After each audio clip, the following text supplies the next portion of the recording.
Squeal like a satirical pig, a hilarious dive into hillbilly horror and our deep-rooted fear of the woods. An adventure in the film, Deliverance. The infamous hillbilly rape scene from Deliverance is one of those moments in cinema that makes you question everything: the safety of canoe trips, the merits of going off the grid, and whether you should ever trust anyone without a full set of teeth. It's the kind of scene that grips your spine and whispers, "Still want to visit the Appalachians?" Spoiler alert, you probably don't. This essay is a tongue-in-cheek exploration of why the backwoods horror trope persists, what it says about our collective psyche, and why a little paranoia about creepy hillbillies isn't entirely misplaced. Act 1. Civilization versus creepy corners. The fear of venturing into the wilderness and meeting primitive savagery is as old as storytelling itself. From Deliverance to Wrong Turn and Texas Chainsaw Massacre, we've been warned that bad things happen when city folk wander into backwoods territory. Why?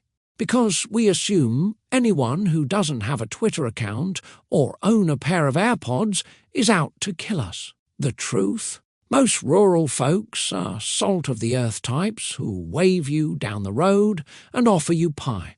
But Hollywood didn't get the memo. Instead, we get a steady diet of crazed banjo players and toothless men demanding that we squeal like a pig. Because it was possible, it was necessary, our collective imagination cast the countryside as a horror show.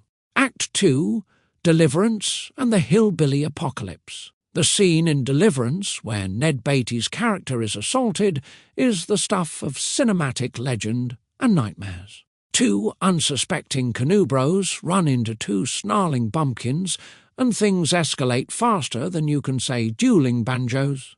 What makes it terrifying isn't just the violence, it's the sheer, unbridled chaos of being completely out of control in a place where no one can hear you scream, except maybe a possum.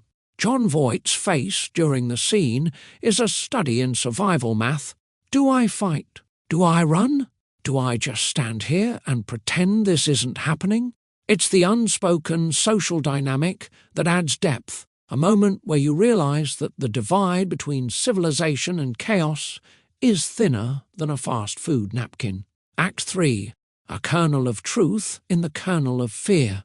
We laugh at these movies because we assume they're exaggerated, but if you've ever been really far from civilization, you know they're not entirely off base. The backwoods can get weird.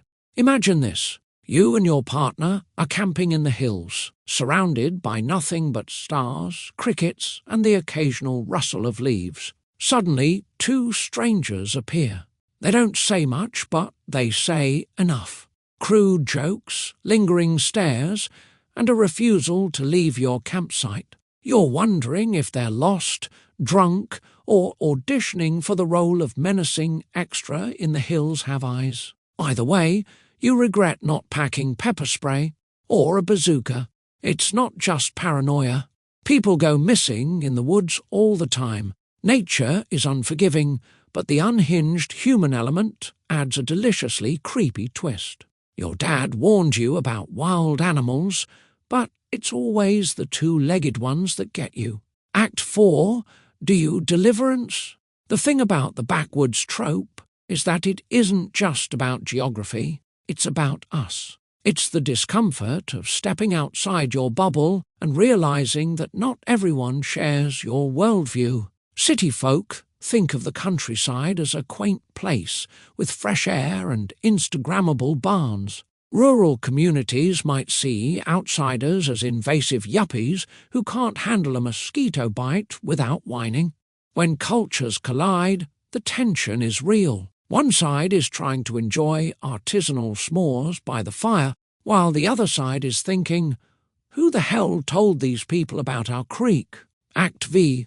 Lessons from the Scary Woods. Here's what you need to remember when venturing into unknown territories. Pack a weapon, or at least a whistle. You don't need to go full Rambo, but having some way to defend yourself isn't the worst idea. Weird vibes are easier to handle when you've got bear spray. Don't be too trusting. The odds are high that the locals are friendly, But if someone walks out of the forest looking like they've just finished hunting Bigfoot, don't offer them marshmallows. Stay humble, remember, you're on their turf. Don't be the yuppie who loudly complains about the lack of cell service while holding a $12 matcha latte. Watch the movies, seriously. They're basically survival guides disguised as entertainment. If the banjo music starts playing, paddle faster. Conclusion: a little fear never hurt anyone. The backwoods horror trope taps into something primal. Our fear of the unknown and the lurking suspicion that maybe civilization is a fragile veneer. Are most rural folks lovely? Absolutely. But a handful of creepy hillbillies and Hollywood's obsession with them have turned camping trips into potential horror shows. Because it was possible, it was necessary, the trope endures. So next time you hit the trail, stay alert, pack smart, and maybe avoid canoe trips through the South. And if someone asks you to squeal like a pig, run. Just run.